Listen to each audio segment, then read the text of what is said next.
Go ahead with the Sunday morning Joe Live. What up, everybody? I'm gonna check in every Sunday morning. We do it live. Hope everybody got their Joe. Get the engines running. You gotta get the engines running. Hope everybody got that Joe. And you know me. You know you man Treetrunk. I'm still let me adjust. Let me get. Okay, that's a little better, America. I'm still smoking on it's that jet fuel gelato from the NAR dispensary.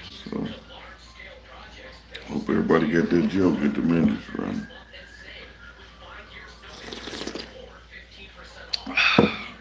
It's probably the best cup of coffee I ever made. That junk good as fuck.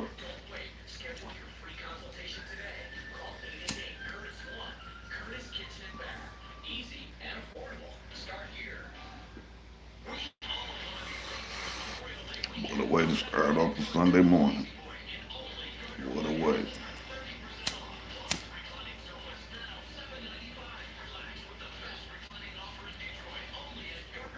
Man, tree trunk. What I'm gonna talk about this morning is I'm a granddad now. My daughter just graduated. She's a young mom.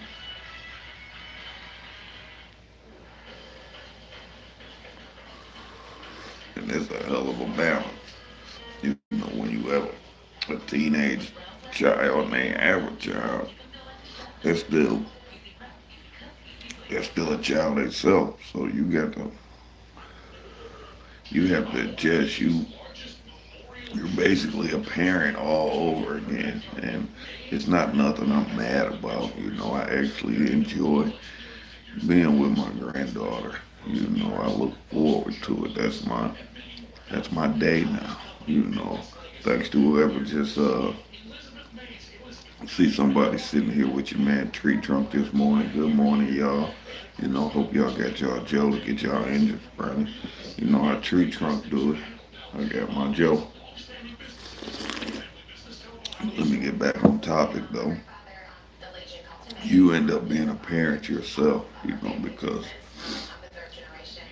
teenagers are children themselves and they're totally unprepared.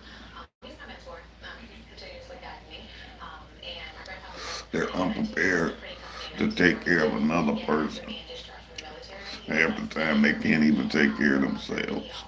My daughter's the only child, spoiled to the motherfucking gill. Everything she's ever wanted. Never had to get up and do nothing for nobody but herself. And when you're an only child, that makes you selfish too. So she's never had to share anything. So this is all new. And my daughter, she's making progress. I see her, adapting and doing things and young mother's supposed to do. But I guess that's just instinct. But as a granddad, I find myself overprotective of everything, and I have to check myself about that. Even if my wife might do something and my granddaughter cry, I catch myself running around the corner like who done something to my grandbaby. So I must tone it down. That's grandma, you know. But it's not just with anybody. I've noticed that people want to hold my grandbaby or whatever. I don't know what it is, but something. I come around the corner, not even thinking about it. Like, give me mine, you know. But I love her. That's a part of me. You know. At some point, she's going to be making decisions about me, man, tree trunk. So I gotta.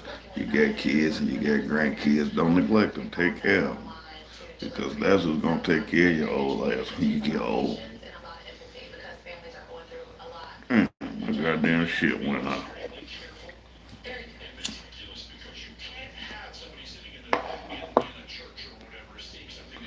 If you got kids and grandkids, Even though you think they may be getting on your nerves,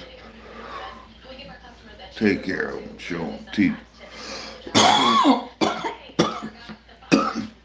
Don't just give them a bunch of shit and expect them to get on the boat and just float out there. You gotta teach them. You know, you gotta teach them. If you don't plan, make a plan, you plan to fail. So,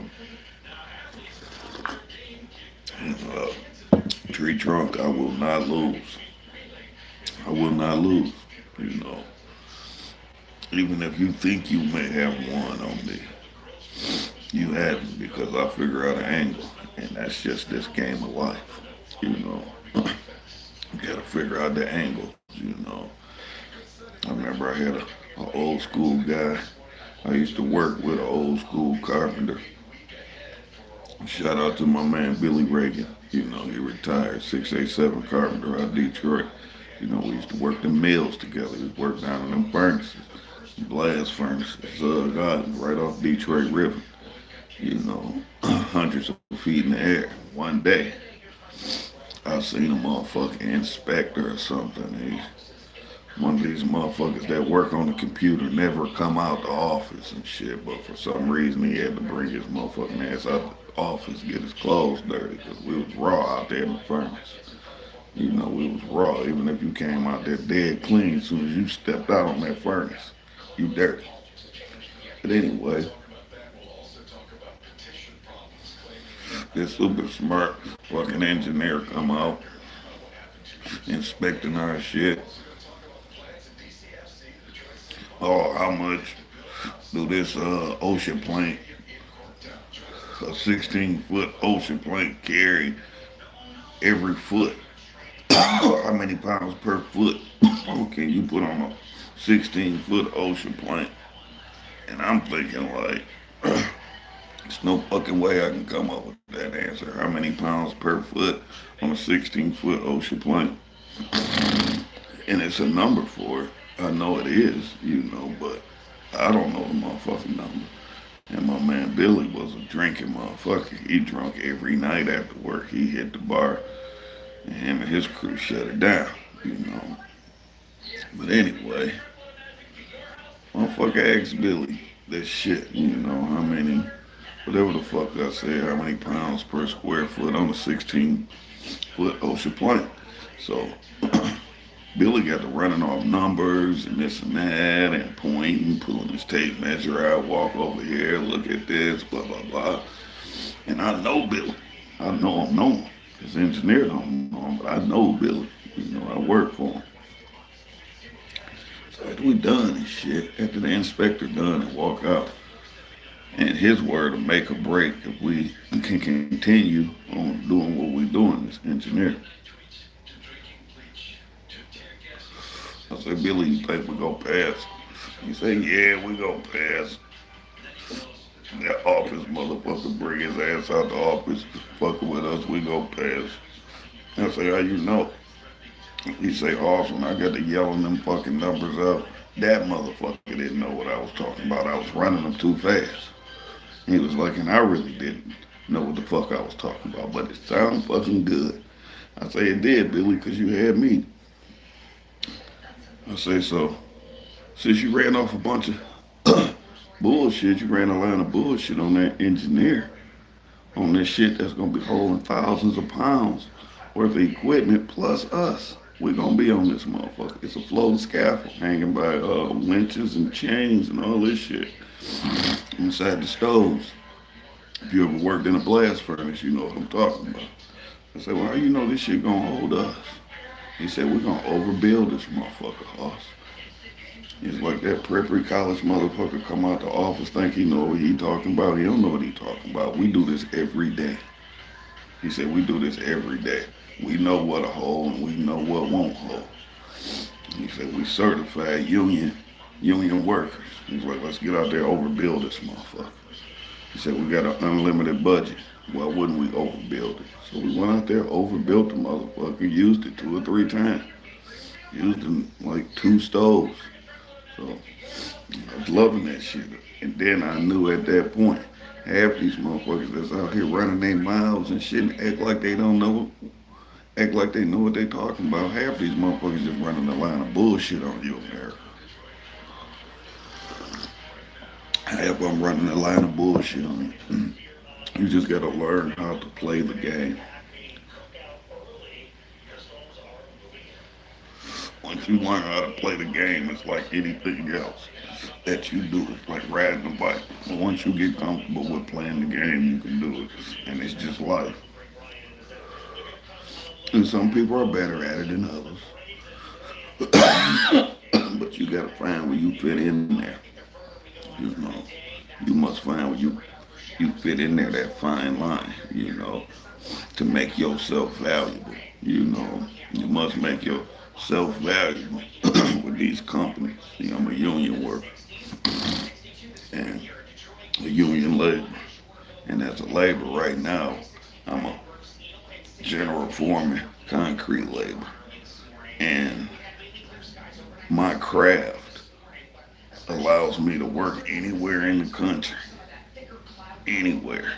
All I gotta do is go there and let them know I'm there. And it stretches from a wide range of different things. See, I could be pouring concrete today and I could be pushing a broom tomorrow. Two totally different things, but I could be getting paid the same for both. So that's the beauty of being a laborer. And I've had my chances to be other things. I could have been a carpenter. Like a lot of the guys I work with, I could have been an iron worker. A structural steel iron worker like my dad. My dad was a structural steel iron worker. I could have been a heavy equipment operator. Had an uncle and a granddad that was a heavy equipment operator. Had an uncle that was a teamster. So I'm the first that jumped in with the labor. Well, my dad was a laborer. My dad labored for a couple of years, then he switched over to local 25 iron workers. But that's the beauty of being a laborer. When there's no more hammers to be swinging on the job and no more steel to be put up, the iron workers are gone, no more steel, no more hammers swinging, the carpenters are gone. Who's still there? The laborers. We might make a buck or two less than them guys, but I'm always on the job. Always. That balances it out. When them iron workers and all them guys, they leave the job and gotta go to the union hall and find another job, be off a month. Them months I'm still working, I'm still earning, you know. So that's the beauty of being a laborer, and that's why I've chosen it. And I got 12 years left. I'll be 47 in August, the old head. 12 more years, I'll be able to retire. Full benefits. 30 years. So I'm looking forward to that. I'm ready to sit down and use this platform that I got to talk to y'all, America, and engage with each other. And if y'all get comments or anything, let me know. Holla at me. Let me know where y'all from. I see I got a few people up in here hollering at you, man. Treetrunk this morning, and it's appreciated. It's appreciated. You know.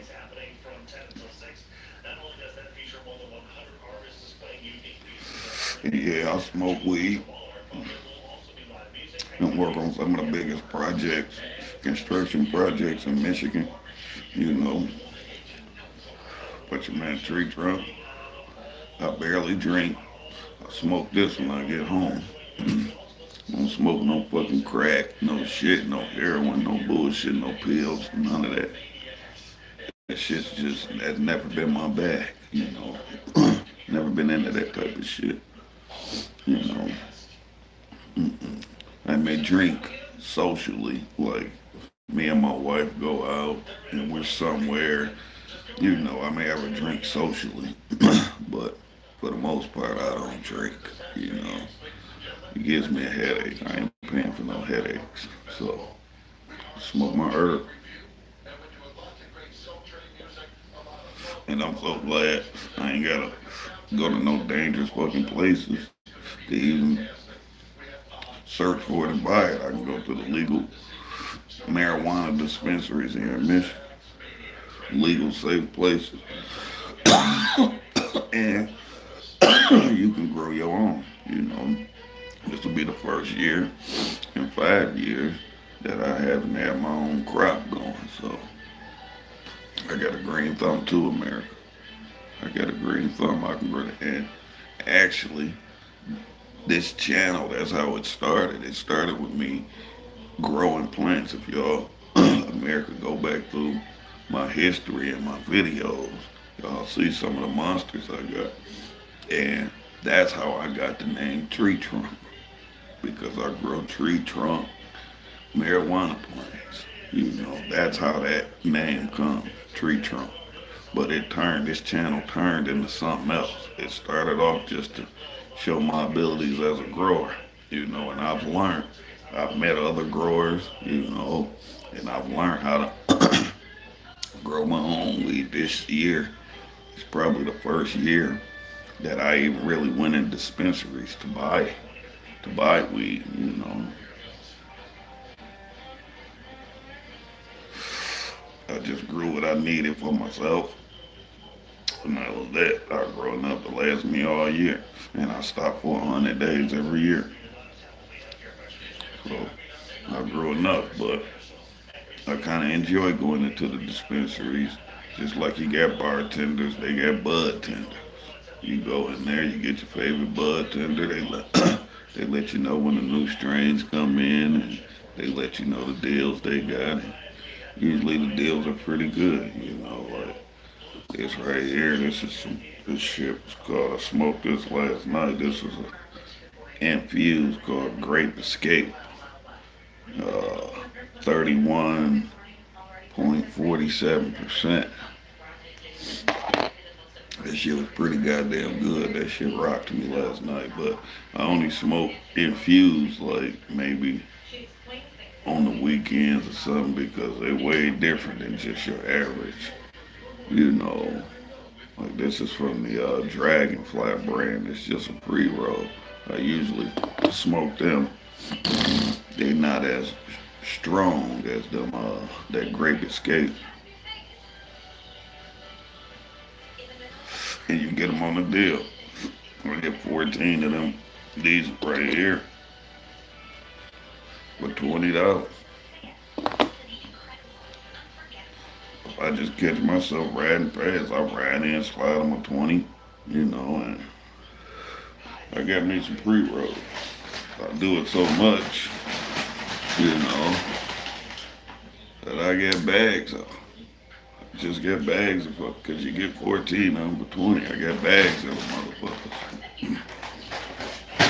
So you can't beat it. I would probably never run out of them motherfuckers. But I am a blunt smoker. You know, I like my blunts. I'm from that chronic era. Snoop Dogg, Dr. Dre. I'm from that era. The early 90s, 91, 92. Up in that era, when weed started being cool to me, you know. The rappers and shit was smoking it. But I just never been into other drugs, you know. I've had my time in my life where I've, you know, considered myself a dealer. Well, I've sold different drugs and stuff, but I've never ingested anything. Mm. Just never done it. Never had the desire to. Cocaine is was why my mom and my dad got a divorce, so that was just an automatic turnoff for you, man. Treetrunk, you know. That shit destroyed my childhood. And, and people see how addicts look, and crack addicts and heroin addicts, and I never wanted that for myself. I seen more, you know, to this world. To why would I settle for that? Why? Why would anybody settle for that? To be a junkie, chasing chasing addiction, you know, And one of the main reasons I stopped smoking weed for 100 days a year, right after Thanksgiving, December 1st. Check back in with me. Y'all hear me talk about stopping. Go back through my video, and you'll see. And I still be nervous about taking a drug test or something. But I stop for 100 days every year, and it makes my body feel great. It's like a body cleanse. Nigga getting old. I'm an old head. You know, I remember I used to be one of them young whippersnapper niggas running around. I'm an old nigga now.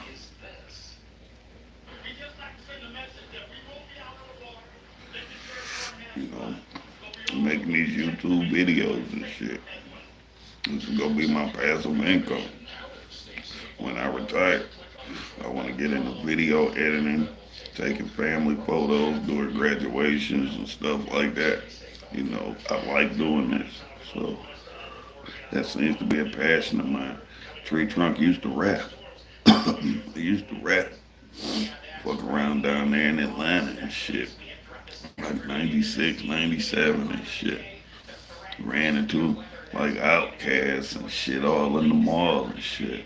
Man, Treetrunk, I was a young nigga. I was peeling a little paper though. I was rolling with some big dog down there in Atlanta. A record company owner down there. He played semi-pro football. Daryl Brooks had a record deal, Long Life Records. Just ran around Atlanta peeling bread, riding Beamers and shit back in the 90s. Vets and Beamers. The mid 90s, late 90s, And that changed me as a young nigga. I was only like 17, 18. You know, I was running from Florida to Atlanta every weekend. Every weekend. As a young nigga from Florida to Atlanta.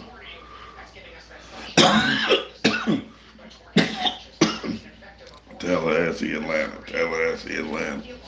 And in between that route, there was a couple small little Georgia towns, because I started fucking with them guys down there in Georgia as a teenager. My mom moved me down there, nigga was young, so you adapt to where you at. Start fucking with them country niggas down there. So it was from Tallahassee to Atlanta every weekend in the late 90s for me.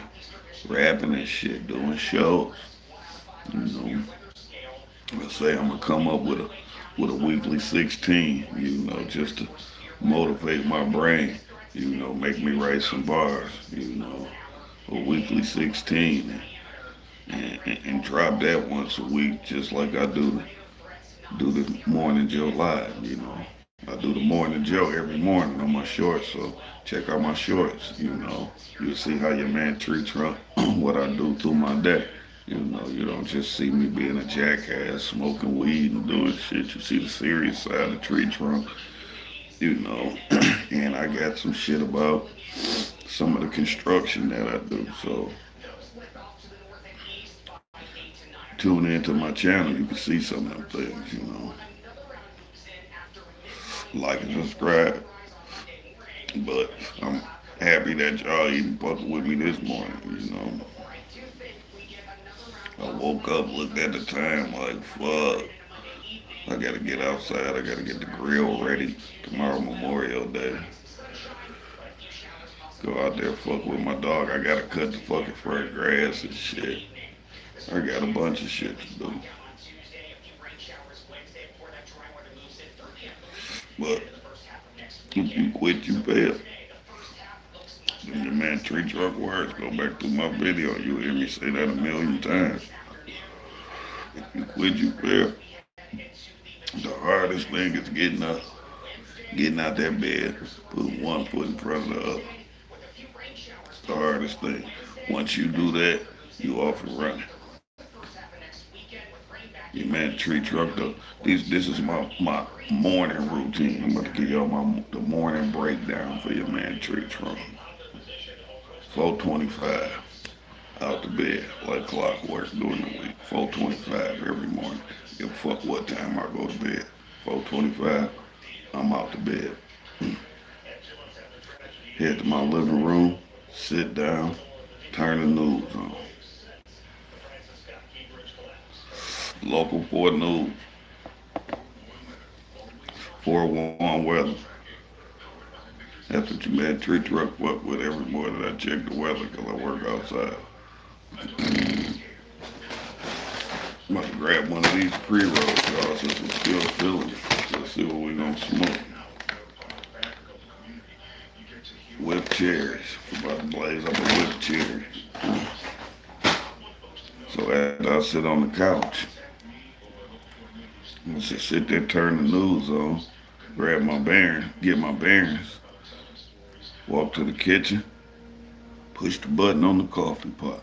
Gotta get the Joe going. Gotta get the Joe going.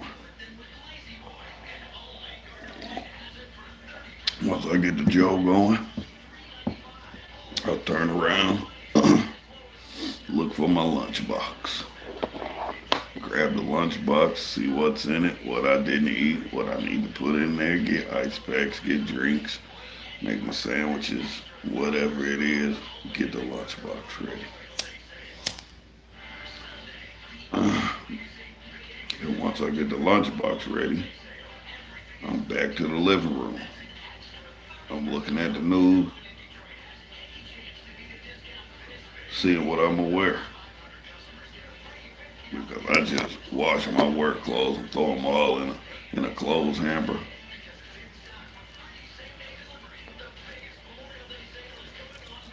And I dress out that fucking clothes hamper all week. It ain't nothing but work clothes there. And I just repeat that. Go to the clothes hamper, get the clean clothes, go to the bathroom, brush teeth, blah blah blah, get all that ready. I hear the coffee pot go off.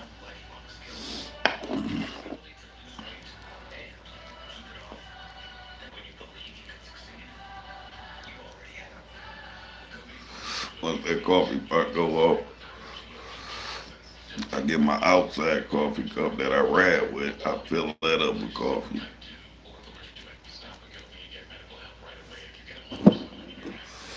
I grab this cup right here. I fill this bitch up with coffee too.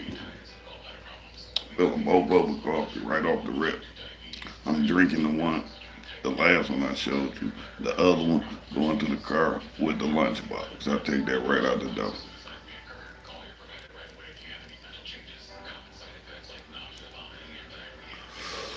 Then I head up to the tree house with this cup right here. I come right up where I'm sitting right now.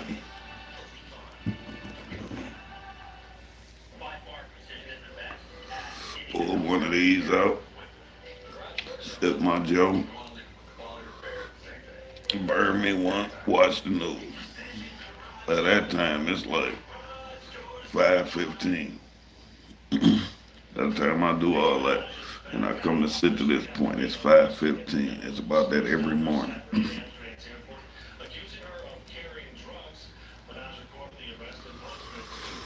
I sit there, I burn till 6.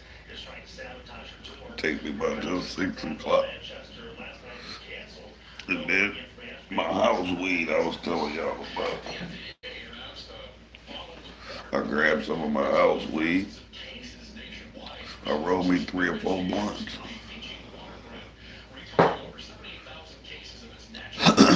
And after I rolled me 3 or 4, I package them up. I head out to the car. I'm on my way to work.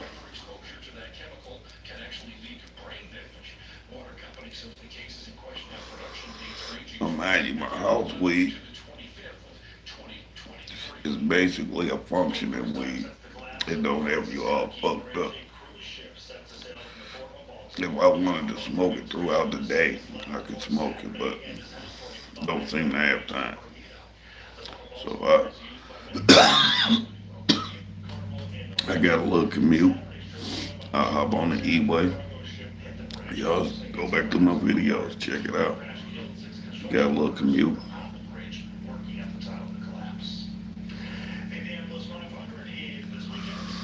I burn one of them blunts while I'm driving. Not saying you should do that. Not saying that's how your morning should go. But my house weed ain't like smoking a whipped cherry. It's more of my functioning weed. I burn that, hit the E-way, get to work, fuck around, may do my morning Joe in the car, in the parking garage before I get out and walk to the job. And then that's how your man Treetrunk morning start off. Boom. Then it's game on. You know, it's excavators, it's cranes, it's 2x4s, 4x4s, it's scaffold. You know, 21-foot beams, 10K scaffold shit all day. Trucks coming in and out.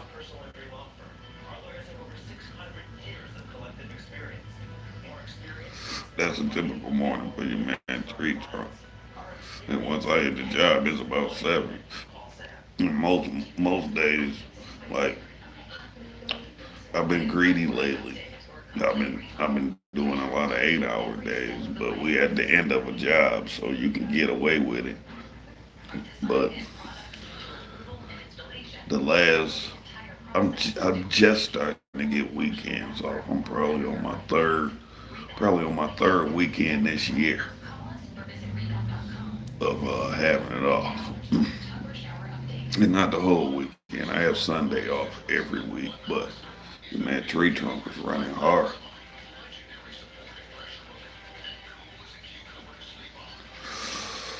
But your man about to start a new job. If you familiar with construction, anything downtown Detroit, 1191 labors. If, if it had concrete in it, your man Treetrunk was a part of that shit. The Hudson Tower. I poured the first columns, the first ones. That's in the deepest part of the basement. I poured the first set of columns, probably like 10 of them. I done it. Me and my boys. I was the foreman of that shit. The Joe Louis Arena project that's right down there right now. 100% of the concrete and the floors done. 1191 labors, you man, Treetrunk's crew.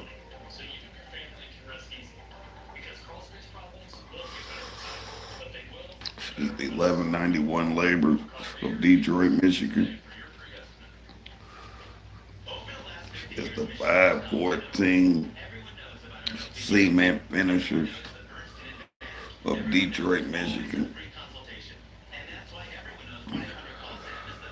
It's the 687 carpenters of Detroit, Michigan, and the 324 heavy equipment operators of Detroit, Michigan.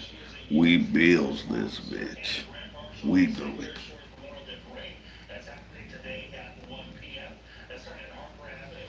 People can say what they want to say about unions. They take your money, they this, they that. But let me tell you something about a union job. You can take all these guys that never met each other a day in their life. It's the first time they meeting each other, and they group all these guys together. But when these guys come in, they got a set of skills. And that's what you do. You do what's your skill. You know, if you're a construction labor, you be a construction laborer. You do your job. That's it. Don't try to jump off doing this. Don't try to jump off doing that. We got guys that'll do that. If you're a carpenter, you swing that fucking hammer. That's it. You just swing that motherfucker. If you're a heavy equipment operator, you run that fucking equipment. That's it. And when you group all these guys up with these that don't know each other, that's from every corner of the state. Some guys from out of state. It works so good because everybody just do their craft. It's not like a non-union job where one company try to do every fucking thing. You can't get shit done like that. How?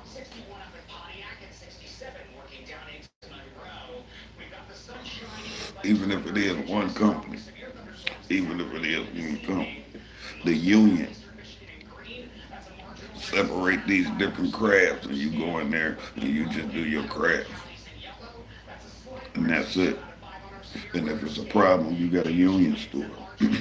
And if he's about anything and you got a legitimate problem, he step up and take care of it.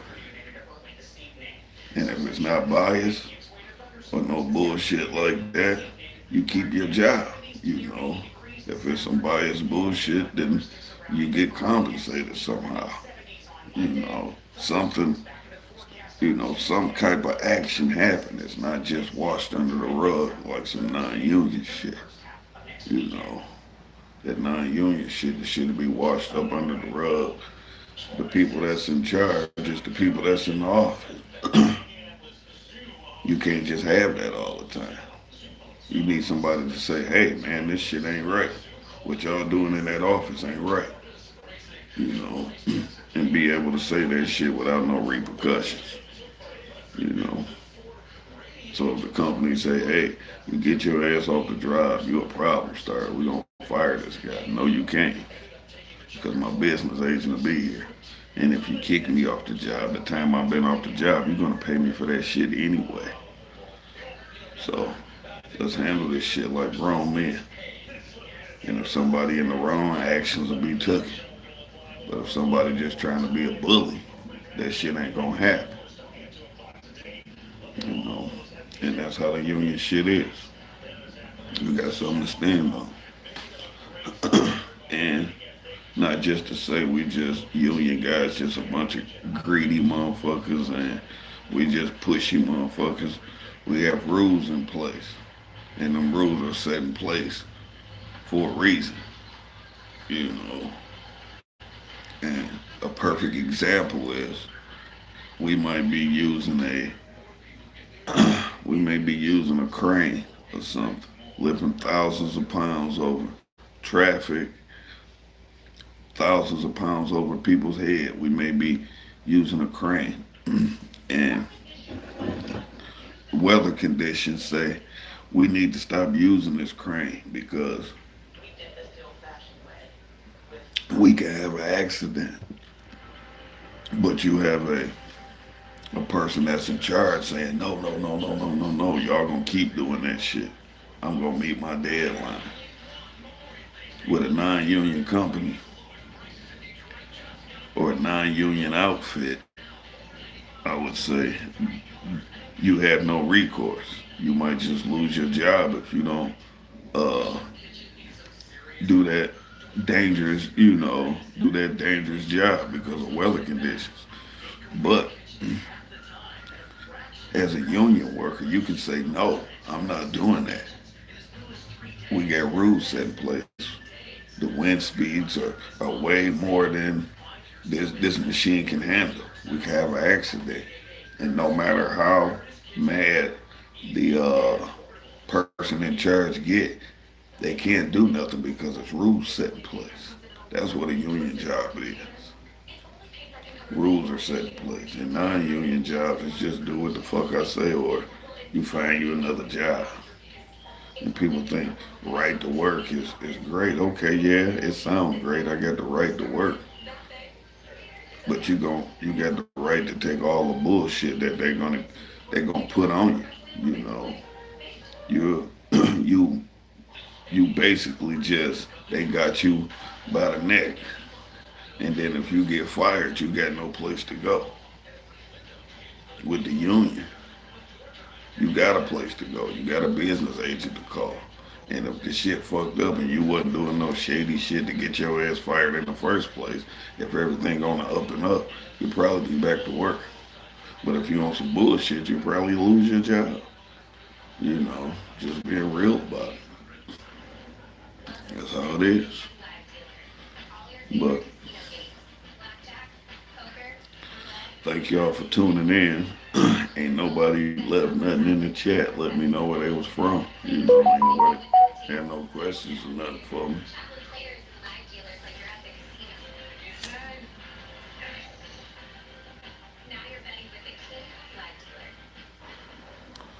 These wild Jerry's ain't that bad. I like it.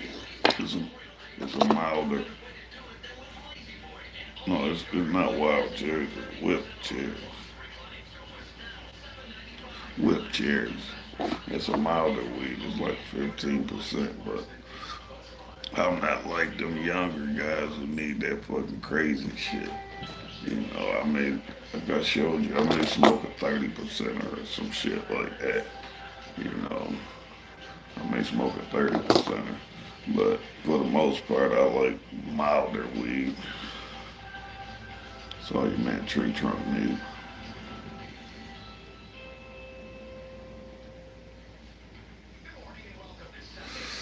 But I know I got to get my motherfucking ass up and get out there in my yard and get this grill and all this shit together for the holiday. I'm gonna give y'all a couple videos out there with me and my dog and shit fucking around. Had to get rid of. I had a cat and a chihuahua. The chihuahua raised the cat. They was like partners and shit. We had to give him to the animal shelter because of my grandbaby.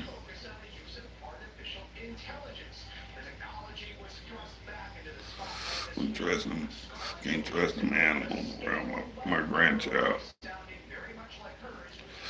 So all I got is my bull mastiff in the back. So, but for some reason she seemed happy that the motherfucking chihuahua and the cat gone because they all used to run together. It's weird, but a bull mastiff, a chihuahua, and a cat, that was the crew. But now that they gone to the animal shelter, the bull mastiff seemed happy, like, I'm glad they gone. So go back there and mess with her. I left her off the chain last night. I hope she ain't do nothing stupid. You know, she ain't been off the chain in forever.